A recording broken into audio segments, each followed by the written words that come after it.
Welcome guys to another episode on the Extra Mile. My name is Alex and I wanted to give you another update. I've run into quite a few challenges for the first time really. I will go into those in a second. First I want to show you this. I wasn't quite happy with the original design, so to speak, of these buttons. I didn't really like the black and white contrast, so what I will do is I will use those switches without the this little plastic here behind it, and I've ordered some dark clear coat that you usually use to tint your taillights, for example. I've done that before on a car and it worked pretty well, and I will give that two or three coats on the back side, so it will be basically like tinted glass, and then I will install a few of those small LEDs, probably one each below there, with a little bit of tin foil below it as a reflector, and the plan is that there will be a soft blue glow and not bright blue even glow like it would have been with a white background. So that's the update on the switches, and now I will show you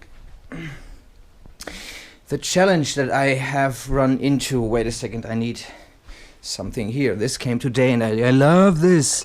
This is so sweet because this will enable me to do all kinds of sweet stuff. So let me show you the challenge. So I basically have rebuilt the mount for this steering wheel yesterday about 3 or 4 times. My initial plan was to mount one of those in here, and I had a bracket pretty much there that went from here all the way across through the dash.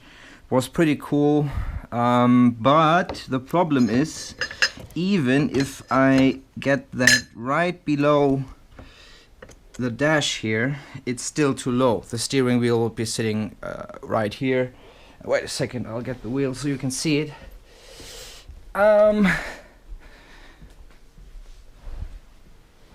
So it would be sitting right there, and obviously that's not good enough. It has to be sitting up here. So I try to get this thing as far up as I can for 2 hours or so, and then I realized, okay, that will not work. So I thought, what can I do? So you can see behind there I have gotten some more beefy brackets. You can see one of those small ones beside there. So I will mount it basically like it is right now on 2 hinges back there. They will carry the most of the weight, and then I will mount it directly under the dash. I will drill holes here and connect them to those screws. But the problem is, first, it is still too far in the dash. It has to come out a little bit further. So what I will have to do is take those brackets there and mount them at the front instead of the back. That will give me another 3 centimeters, which should be fine. I might have to take some material out down here so I can get it as far up as possible. But that should enable me to mount the wheel in the correct position. The problem is that there's just a little bit more material up here than there is in the real car, so it's a little bit tougher to get it into position. It's just a bit more, this thing is just a bit more massive, but I will do it. For a second there yesterday I thought I would have to mount it right side up, but that would have meant that I would have had a bar somewhere down here, which I could not hide, or would not be able to hide, and it probably would not have bothered me in the sense that my legs would have touched it, but I don't know, it didn't feel right. So in the end I want this to look like it is in the rear car, just like that, and that should just work.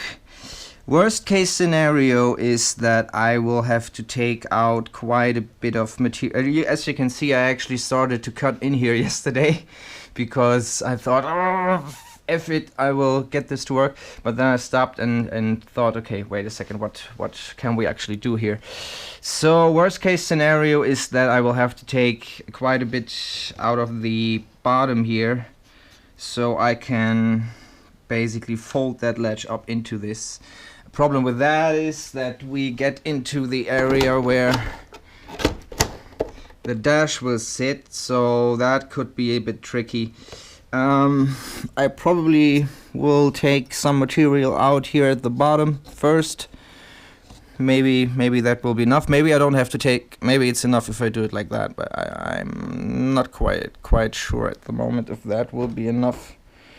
Probably will have to take something out at the bottom. Anyway, that is the plan for today. Once I have that done, I am quite optimistic that the wheel will hold. Afterwards, because I still have quite a bit of movement in that direction, afterwards I will have to install all the cross bracing, connect all those pieces behind there.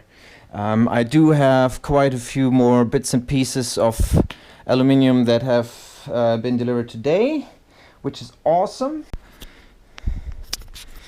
I've installed this one here down here, which will be important.